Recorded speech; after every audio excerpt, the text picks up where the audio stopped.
साथियों, स्वागत है आप सभी का एक बार फिर से मेरे चैनल पर।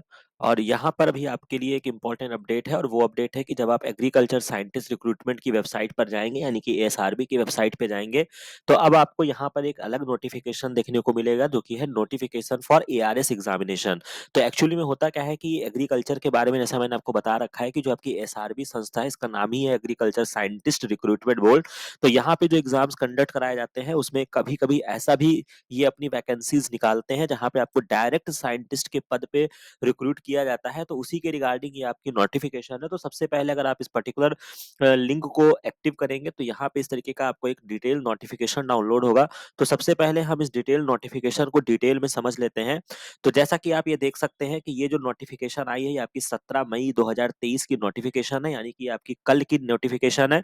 इसमें क्या कहा गया है, इसको हम समझ लेते हैं कि जो एग्रीकल्चर साइंटिस्ट रिक्रूटमेंट बोर्ड है, वो होल्ड करेगी एआरएस 2023 एग्जामिनेशन को convention pen and paper mode में। यानी कि आपका ये एग्जाम कंप्यूटर बेस्ड नहीं होगा, ये आपका नॉर्मल पेन पेपर मोड में होगा, जो कि अक्टूबर से नवंबर के बीच में कंडक्ट कराया जाएगा 19 सेंटर में। ठीक है, तो ये इंपॉर्टेंट बात हो गई। इसके बाद ये जो एग्जाम होगा, इसमें जब आप क्वालिफाई करेंगे तो आपको अपॉइंट किया जाएगा एज अ साइंटिस्ट। तो ये बहुत ही इंपॉर्टेंट बात है, जो कि इंपॉर्टेंट चीज है। और इसके अलावा जो आपकी पे स्केल होगी, वो आपका पे लेवल 10 के अकॉर्डिंग, यानी कि आपका 57,000 से लेकर 1,82,000 तक की आपकी सैलरी हो सकती है, मतलब रिटायरमेंट तक। बाकी इनिशियली जो आपकी ज्वाइनिंग होगी, वो आपकी 57,000 पर होगी, और इसके अलावा जो भी आपकी इंक्रीमेंट होगा, वो भारत सरकार के अकॉर्डिंग आपका चलता रहेगा। क्लियर। इसके बाद क्या है कि जो यहाँ पे इंपॉर्टेंट डेट्स दी गई है, submission of the online application जो है वो आपका 5 जुलाई से स्टार्ट होगा सुबह 10 बजे से। जब ये लिंक एक्टिव होगी, तो इस चैनल को सब्सक्राइब कर लीजिएगा। यहाँ पे मैं डिटेल प्रोसेस आपको बताऊंगा कि किस तरीके से आपको फॉर्म को फिल करना है। ठीक है, लास्ट डेट जो है वो आपकी 26 जुलाई है, यानी कि 20 दिन का आपको केवल मौका दिया जाएगा। इसके अलावा लास्ट डेट जो आपकी फी पेमेंट का भी वही है, और इसके अलावा जो date of the written examination है, वो आपका अक्टूबर से नवंबर के बीच में हो सकता है। एग्जाम की जो एग्जैक्ट डेट होगी, वो आपको बाद में बताई जाएगी। और सब्जेक्ट टू चेंज का मतलब ये है कि हो सकता है अगर कोई ऐसे सर्कमस्टेंसेस आते हैं, तो जहां पे एग्जाम में ये परिवर्तन कर सकते हैं डेट में। इसके बाद वैकेंसीज जो है वो आपका सेपरेट एक एनेक्सर 7 है, वहां पे मेंशन है, तो अभी मैं उसको देखूंगा। रूल्स ऑफ द एग्जामिनेशन बताए गए हैं, उसको हम समझेंगे। अब यहाँ पे इंपॉर्टेंट बात आती है कि ये कौन से बच्चे फॉर्म फिल कर सकते हैं। तो यहाँ पर जो आपकी प्रिस्क्राइब्ड एजुकेशनल क्वालिफिकेशन है, वो आपकी मैटर करती है। तो यहाँ पर मैं आपको इसको डिफरेंट कलम से हाईलाइट कर देता हूँ कि आपके पास must hold a PhD degree. आपके पास पीएचडी होना चाहिए, यानी कि जो स्टूडेंट अपनी पीएचडी कर चुके हैं, वो कर सकते हैं इस फॉर्म को अप्लाई। इसके अलावा या जो अपने पीएचडी डिग्री में, मतलब कह सकते हैं कि जो परसुइंग है, ठीक है, वो तो एक सेकंड वाले में तो फॉरेन यूनिवर्सिटी से अगर किया है, तो आपको उसके लिए बताना पड़ेगा कि भाई हमारी यूजीसी से मान्यता प्राप्त यूनिवर्सिटी है। बट अगर आपको दूसरे थर्ड पैराग्राफ में आएंगे, तो यहाँ पे जो बच्चे पीएचडी परसुइंग कर रहे हैं, ठीक है, the possessor of which would render the eligible to appear the ARS examination but have not undergone viva voce may also apply for admission to ARS examination. तो यानी कि आप है कि अगर आप उनको अपनी जो पीएचडी डिग्री है, समझ अभी जिनका चल रहा है, अभी इनका वाइवा नहीं हुआ है, वो भी कर सकते हैं। लेकिन उनको अपना इतना श्योर रखना होगा कि मेरा 30 सितंबर 2023 तक मेरा वाइवा और मुझे डिग्री अवार्ड हो जानी चाहिए। ठीक है, तो ये इंपॉर्टेंट चीज हो जाती है। इसके अलावा जो भी आप रिटर्न एग्जाम में क्वालिफाई करेंगे, उसके बाद अपने डॉक्यूमेंट्स वगैरह सबमिट करना होगा। तो यानी कि आपको साइंटिस्ट बना रहे हैं, तो इतनी तो क्राइटेरिया यहाँ पे रखी गई है कि आपके पास पीएचडी डिग्री होनी चाहिए। एज लिमिट जो है वो आपका मिनिमम एज लिमिट जो है वो 21 साल होना चाहिए। ठीक है, but not attain the age of 35 year age, maximum आपकी 35 है। स्कीम ऑफ द एग्जामिनेशन बताया गया है। सेंटर बहुत जगह पे आपको प्रोवाइड किया जाएगा।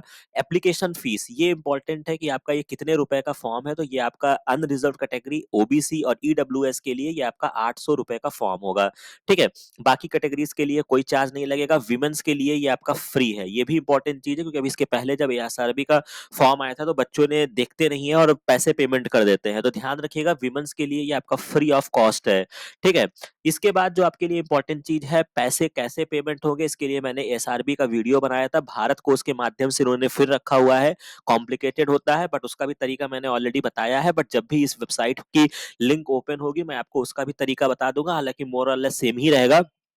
तो एसआरबी वाले वीडियो में आप जाइएगा तो आपको वहां पे मेरा वीडियो मिल जाएगा फीस पेमेंट करने वाला। नहीं मिलता है तो मैं इसको कमेंट सेक्शन के लिंक में मैं डाल दूंगा और बाकी आपको जो है मैं प्रोवाइड करा दूंगा। नंबर ऑफ अटेम्प्ट्स जो है यहाँ पे आप 6 अटेम्प्ट्स दे सकते हैं अगर आप अनरिजर्व या इंक्लूडिंग आप ईडब्ल्यूएस कैटेगरी से आते हैं, और बाकी अगर आप किसी और कैटेगरी से आते हैं तो थोड़ा सा आपको क्या कहते हैं कि आपको दिया जाएगा, बेनिफिट उसका दिया जाएगा। बाकी ओबीसी कैटेगरी जो है वो अपना 9 अटेम्प्ट दे सकता है। ठीक है, तो यहाँ पर आपके लिए हो जाएगा। बाकी अप्लाई कैसे करेंगे, तो लिंक जो होगी वो आपका एक्टिव होगा 5 जुलाई को। तो यही सारी इंपॉर्टेंट चीजें बताई गई हैं। बाकी यहाँ पर जो इंपॉर्टेंट चीज है, आप इसको किसी भी फॉर्म को भरने से पहले पूरा डिटेल नोटिफिकेशन को आराम से पढ़ लीजिएगा। कोई इसमें हाई फाई चीजें नहीं है, एक एक स्टेप को ध्यान से पढ़िएगा। बाकी जो इंपॉर्टेंट चीजें हैं वो मैं आपको बताता जाऊंगा। ये आपका इंस्ट्रक्शंस है कि आपका पहले आप name, father name, matriculation, master degree, doctoral degree certificate या प्रोविजनल सर्टिफिकेट आपके पास होना चाहिए। तो ये एक आपका इंपॉर्टेंट क्राइटेरिया है। इसके अलावा जो आपके लिए इंपॉर्टेंट है, भारत कोष में आप कैसे पेमेंट करेंगे उसके लिए भी यहाँ पे पूरा इन्होंने इसको बताया हुआ है, जो कि हमने ऑलरेडी पिछली बार डिस्कस किया था जब एसआरबी का फॉर्म आया था कि कैसे आपको फॉर्म भरना होगा, एसआरबी की वेबसाइट पे जाके कैसे क्या सेलेक्ट करना होगा। तो उसी के अकॉर्डिंग आपको कार्य करना होगा यहाँ पे। ठीक है, फिर यहाँ पे अगर मैं फर्दर नीचे आता हूँ तो इस तरीके से आपका ये सेंटर की लिस्ट दी गई है, कहाँ कहाँ भारत में सेंटर अवेलेबल है एग्जामिनेशन के लिए। ठीक है, तो ये सारी चीजें आपको मिल जाएगा। और इसके अलावा अगर मैं बात करता हूँ एज लिमिट्स वगैरह की, तो हमने बात कर ही लिया है। ठीक है, शायद कहीं पर क्वेश्चन पेपर पैटर्न भी दिया होगा, एक बार वो दिख जाता तो मैं उस पर डिस्कस कर लेता। हाँ, अब ये देख लीजिए कि ओवरऑल डिस्ट्रीब्यूशन कैसे होगा। तो एक आपका जो रिटर्न एग्जाम होगा वो आपका मैक्सिमम जो होगा वो आपके 300 नंबर के लिए होगा। बाकी आपका रिसर्च अकोम्प्लिशमेंट का एक होगा वो 40 नंबर के लिए होगा। और पर्सनल इंटरव्यू जो आपका कंडक्ट कराया जाएगा वो 60 नंबर का होगा, यानी कि टोटल आपका 400 नंबर होगा। ठीक है, इसके अलावा जो आपका रिटर्न एग्जामिनेशन पेपर है उसमें केवल एक पेपर होगा, 300 नंबर का होगा, जो कि आपके पर्टिकुलर डिसिप्लिन से जो आप अप्लाई करेंगे उसके रिगार्डिंग होगा।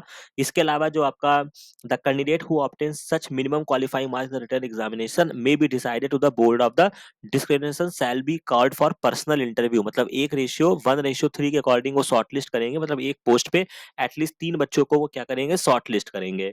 ठीक है, तो यहाँ तक कहानी आपको समझ में आ गई होगी।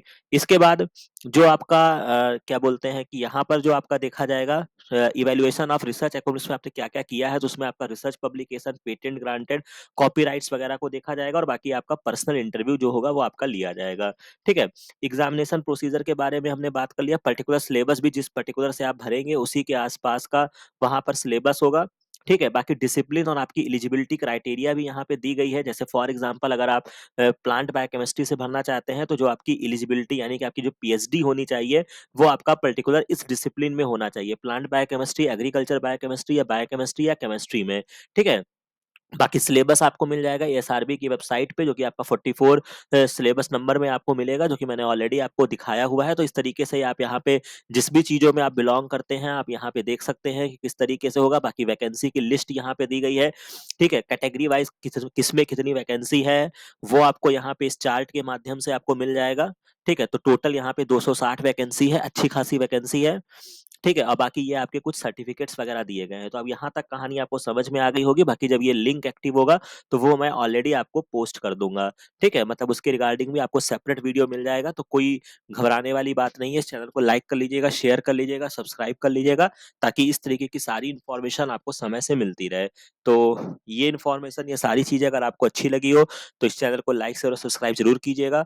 बाकी मिलते हैं नेक्स्ट वीडियो में नेक्स्ट इन्फॉर्मेशन के साथ। Thank you very much.